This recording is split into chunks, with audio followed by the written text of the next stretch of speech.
The Sambas have been one of the most popular sneakers in the last couple of years. Every single person, well, it feels like every single person owns a pair of Sambas, including celebrities as well. They have been hugely popular across the globe. Firstly, we're going to talk about why the Samba is so popular. Adidas have really nailed it with this one. They brought it back from the 1940s. It was originally designed as a football shoe. Everybody absolutely loves this silhouette. It's a really simple, versatile sneaker, which can be pretty much worn with anything. It's also an affordable sneaker. It comes in at a really decent price, around £95. There's loads of variations of different colorways to choose from, and they even have different iterations. However, saying all of that, you might get to a point where you're looking for something different, an alternative to the Samba, but you still want to keep that kind of classic low profile silhouette, because the Samba, let's face it, has been rinsed. So today I'm going to show you 5 alternatives. Some of them are actually cheaper than the Samba as well. So it is a variation of shoes that is for everybody in terms of affordability and also design. Before we delve into today's video, if you are new here, welcome to my channel. My name is Olivia and I have lots and lots of sneaker content. So if that is something you're interested in and you want to keep up with all my videos, don't forget to subscribe to my channel. First up, we have the Puma Palermo. Now these come in at £75 retail price, but there are so many discounts out there and I've seen them ranging from about £45 to £55. So for me, this is definitely a lot cheaper than the Samba. This is probably one of the most cheapest alternatives to the Samba that we're gonna get. And also design wise, I would say that this is probably the most similar to the Adidas Samba as well. So if you are looking for maybe an alternative to the Samba that is at a cheaper price point and a little bit, you know, slightly different, then this could be the one for you. In terms of the actual design, it has, you know, that really low profile silhouette. Now what is the most similar to the Adidas Samba for me is definitely got to be this toe box. As you can see, we have the white leather and then we have the overlays. Even the colors as well of the white and black pair is almost identical around the toe box. It does kind of narrow off, which you kind of get in most of these football low profile sneakers. Now obviously in terms of the logo, it is different because we're now talking Puma. Now this is Puma's logo design, which you have on the side panel here, but they do also have this little leather tag as well, which has the Puma Palermo logo on it in gold. Then if we swing around to the back of the shoe as well, again, very, very similar. We have the suede overlays and we also have a Puma logo at the back here. One of the main differences probably for me has got to be the sole. They are very, very similar. However, I would say that the Palermo sole is just a tiny little bit thicker. In terms of comfortability, I actually found these really comfortable. They do have the ortho-like technology, which is perhaps why, but I was quite surprised at how comfortable these are. What's also really good about the silhouette as well is that they have some really, really bold colors. You can even get these with the tongue folded over, just like some of the Adidas Sambas as well, which I absolutely love that look.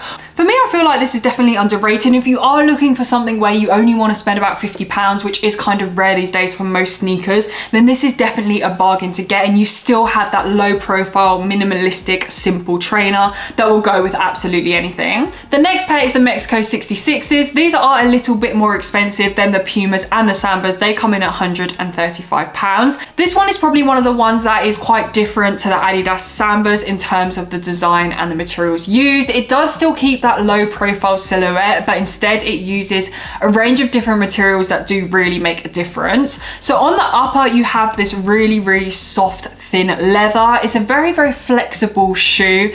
When you have it on foot, it actually feels like you're pretty much wearing nothing because you do have this ridiculously thin sole. So this shoe, you know, it's not really as comfortable, I would say, as the Adidas Samba, but it definitely gives off a very different look to the Adidas Samba, I would say. And I think if you're looking for something a bit more unique and quirky and different, then this is definitely one to go for. I also absolutely love the color ranges that they do. The yellow and black is one of my absolute favorites, and as we're getting into summer, it's so nice to have these kind of summery block colors. This is a pair that I definitely think, even if you got it in a subtle color, it does kind of stand out. I feel like it will turn heads, so if you want something that is, you know, different, then this is a good one to go for. I do have really flat feet, so for me these aren't probably the best because they do have that really thin sole. However, they are super, super flexible. They're so easy to get on and off as well. Next up, we have the Aloha's Rife TB490. This is a pair that I've been actually interested in for quite a while, and especially the brand. I've seen it a lot on kind of social media as well. So I recently did a kind of more in-depth review on these. However, these are on the more expensive side. These do come in at £150, which I guess is quite expensive, especially especially when you're comparing them to some other brands. However, what I do have to say about these is that I do think they're justified for the price increase compared to some of the rest,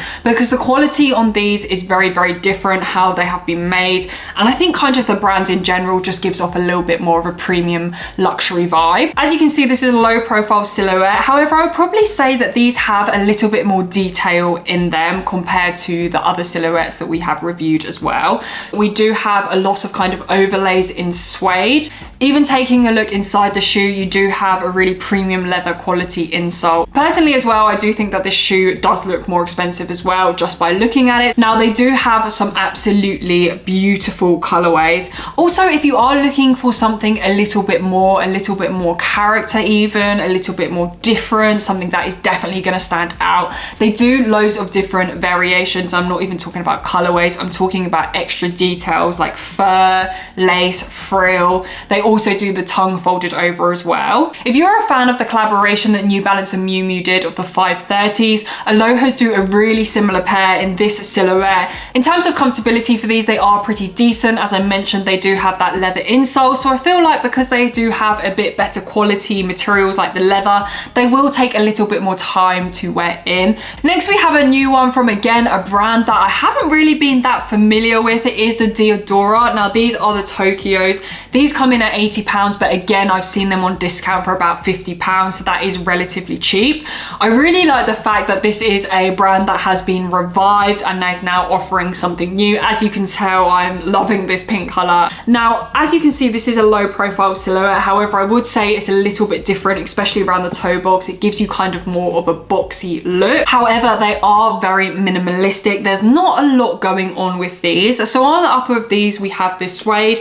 You can definitely tell in terms of the quality from these to Alohas, but again, these come in at probably like nearly half the price, so it's kind of understandable. So you have suede all on the upper, and then on the side panel you have the Diodora logo. Have this in a soft white leather, and then towards the back you do just have the Diodora logo on the heel tab, which is actually in blue. Again, this is a revamped Diodora logo. This is definitely more of a basic shoe. There's not kind of many, you know, frills to it. It is very, very simple. In terms of comfortability, I would say that these are pretty average, and I do just like the fact that this is a revived brand that is up and coming again, so it's nice to have something different, and I absolutely just love the logo look on this side panel. Lastly, we have the Adidas Japan, which comes in at £135. Now, I was trying to stay away from other Adidas silhouettes. However, I feel like this does deserve a special mention, even though it is Adidas. Adidas Japan for me is a shoe that kind of fits somewhere in between an Adidas Samba and also the Mexico 66. For the upper, we have a very thin, soft leather, just like the Mexico 66.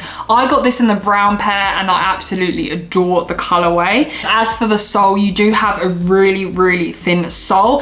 However, in terms of wearing these on foot, I felt like I had a little bit more support than the Mexico 66s, so they're not as thin as the Mexico 66s, but they are a pretty thin sole. The toe box is a lot more shorter, so you do have a kind of more boxy look at the front. It's a little bit less dramatic because of that soft leather. The Adidas Japan is actually probably one of my favorite sneakers at the moment. I just love that kind of different edge, that different look it gives, and the really thin sole. The only downside about this sneaker is that at the moment they don't come in a lot of different colorways or variations, so there is quite a limited, you know, choosing. However, the brown pair for me just sells it all, and there is some kind of more basic pairs if you are looking for more of an everyday pair that you can wear with absolutely anything. So they were my 5 alternatives to the Sambas. Now, this low profile sneaker, football sneaker, is now a trend, so we're definitely going to be seeing a lot more brands jumping onto this, and different versions and different iterations coming out. I'm absolutely here for this trend. With this low profile, minimalistic, simple kind of look,